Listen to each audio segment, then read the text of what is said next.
ऐसी थी जैसे प्रकृति ने सांस रोक ली हो। हवा में न तो ठंडक थी न गर्मी, बस एक स्थिर भारी सन्नाटा जो त्वचा पर चिपक सा गया था। तारे आकाश में ऐसे टिमटिमा रहे थे मानो कोई रहस्य देखकर आंख मार रहे हों। बरगद के पेड़ की घनी छाया चांदनी को निगल रही थी और उसी छाया में बैठा था बूढ़ा किशन, उसकी आंखों में दशकों पुराने डर की एक चमक। किशन धीमी कांपती आवाज में अपने पोते राहुल से, तू जानता है बेटा, इस गांव की मिट्टी में सिर्फ अनाज नहीं उगता, कभी कभी डर भी उगाता है।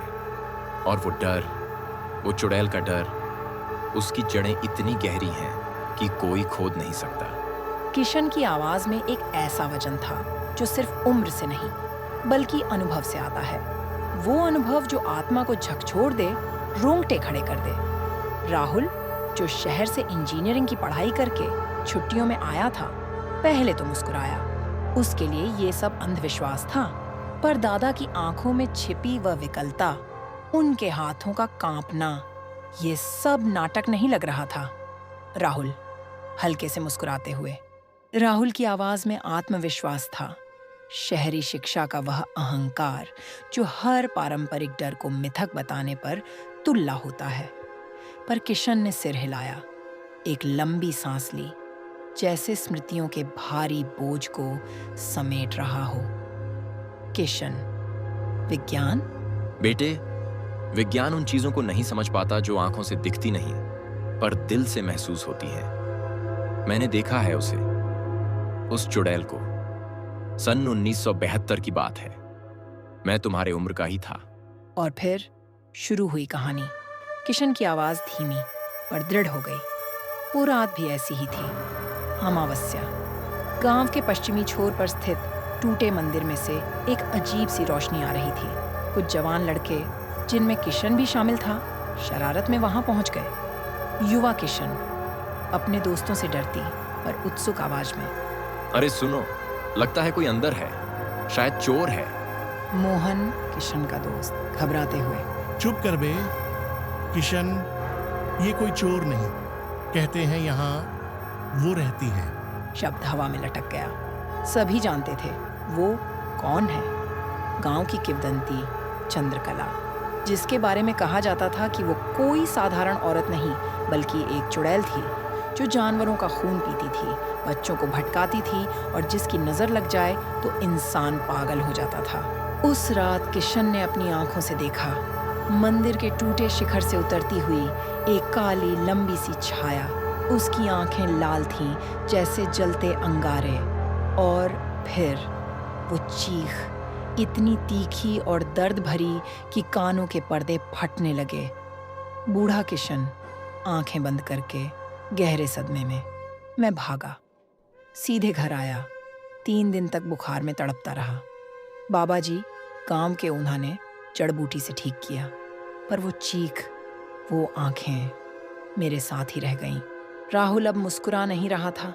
दादा के चेहरे का रंग फीका पड़ गया था, मानो वो पल फिर से जी रहे हों। पर राहुल का वैज्ञानिक दिमाग अब भी संशय में था। शायद कोई जानवर था, शायद उन लड़कों ने डर के मारे कल्पना कर ली।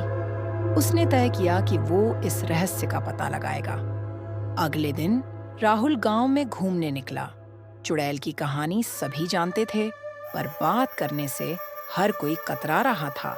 अंत में वह गांव की सबसे बुजुर्ग महिला दादी माँ के पास पहुंचा, जो 90 साल की उम्र में भी स्पष्ट दिमाग रखती थी। दादी माँ बैठकर सुपारी चबाते हुए गहरी दरारों भरी आवाज में, उसके अपने ही परिवार ने उसे त्याग दिया। गांव वालों ने उस पर पत्थर फेंके, वो मंदिर में छिप गई। रात को भूख प्यास से तड़पती, शायद जानवरों का शिकार करके खाती। लोगों ने उसकी बीमारी को, उसके अजीब व्यवहार को चुड़ैल का नाम दे दिया और एक रात वो गायब हो गई। कुछ कहते हैं वो मर गई, कुछ कहते हैं वो जंगलों में चली गई, पर गांव का डर यहीं रह गया। राहुल की आंखें चौंधिया गईं। दादी माँ ने बताया, चंद्रकला गांव के सबसे संपन्न परिवार की इकलौती बेटी थी, पढ़ी लिखी, सुंदर, पर उसे अपस्मार, मिर्गी का रोग था।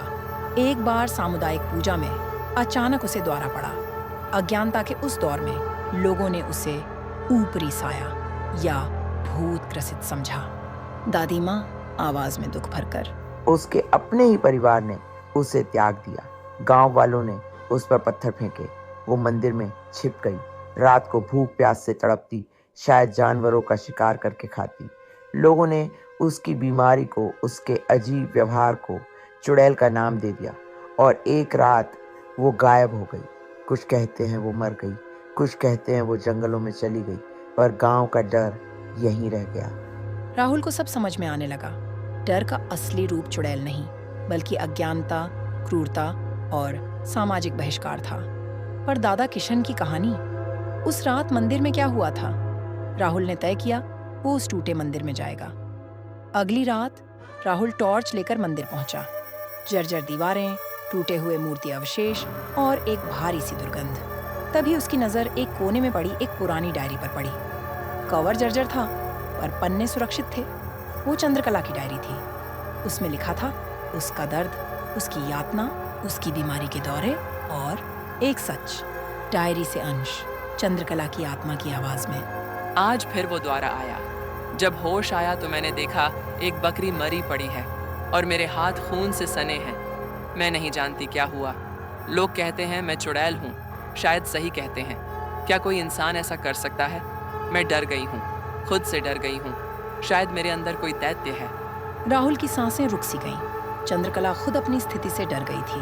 उसे लगने लगा था कि वही वो राक्षस है जिससे गांव डरता है। मनोविज्ञान की पढ़ाई कर चुका राहुल समझ गया यह एक गंभीर मनोरोग था जिसे अंधविश्वास ने और विकराल बना दिया। तभी उसे एक आवाज सुनाई दी, एक कमजोर कराहती सी आवाज। वो मंदिर के तहखाने से आ रही थी। डर को पीछे धकेलते हुए राहुल नीचे उतरा। टॉर्च की रोशनी में उसने देखा एक बूढ़ी औरत, कंकाल सी, आंखें बंद, सिसक रही थी। बूढ़ी औरत फुसफुसाते हुए, पानी, थोड़ा पानी। राहुल घबराकर पर सहायता करते हुए। आप कौन हैं? औरत ने आंखें खोली। वो आंखें डरी हुई थीं, पीड़ित थीं, पर चुड़ैल वाली कहानियों जैसी नहीं। राहुल ने उसे पानी पिलाया और अपने घर ले आया। धीरे धीरे पता चला वो औरत थी कमला, चंद्रकला की एकमात्र दोस्त, जिसने उसका साथ नहीं छोड़ा था। चंद्रकला के गायब होने के बाद कमला ने उसे ढूंढने की कसम खाई थी। वो सालों से जंगलों और इसी मंदिर में रहकर अपनी दोस्त को ढूंढ रही थी। कमला कमजोर आवाज में, चंद, वो बीमार थी बेटा। उसे द्वारे पड़ते थे। द्वारे में वो क्या कर बैठती खुद नहीं जानती थी, पर वो दुष्ट नहीं थी। गांव वालों ने उसे मार डाला बेटा। उस रात 1972 की अमावस्या की रात मैंने छिप कर देखा। जब तुम्हारे दादा और उनके दोस्त आए तो चंद को द्वारा पड़ गया।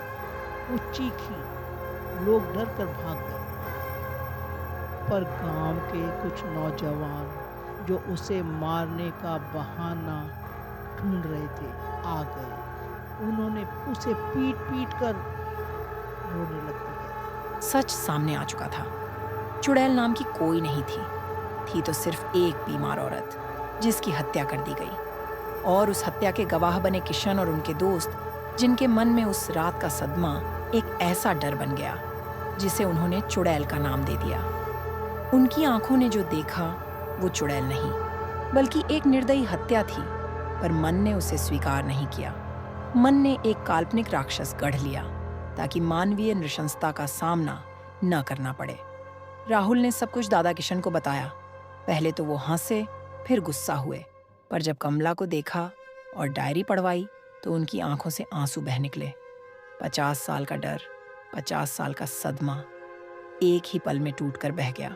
वो डर नहीं था, वो अपराध बोध था जो एक पीढ़ी की सामूहिक चेतना में चुड़ैल बनकर घर कर गया था।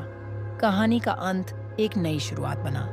राहुल ने गांव वालों को इकट्ठा किया, चंद्रकला की कहानी सुनाई, कमला को उचित इलाज दिलवाया और गांव के बाहर चंद्रकला की याद में एक छोटा सा स्मारक बनवाया जिस पर लिखा, यहाँ दफन है ना कोई चुड़ैल न कोई भूत, बस दफन है हमारी अज्ञानता और निर्दयता।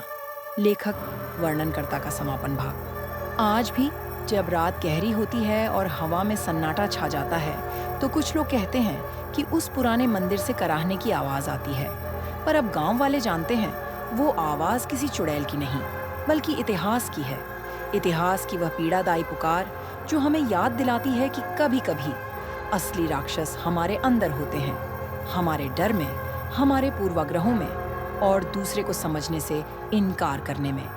गांव की चुड़ैल मर चुकी थी, पर उसकी कहानी जिंदा रहेगी, एक चेतावनी के तौर पर कि अगली बार जब कोई अज्ञात से डरे तो पहले अपने अंदर झांक कर देखे। शायद वहां कोई चुड़ैल छिपी हो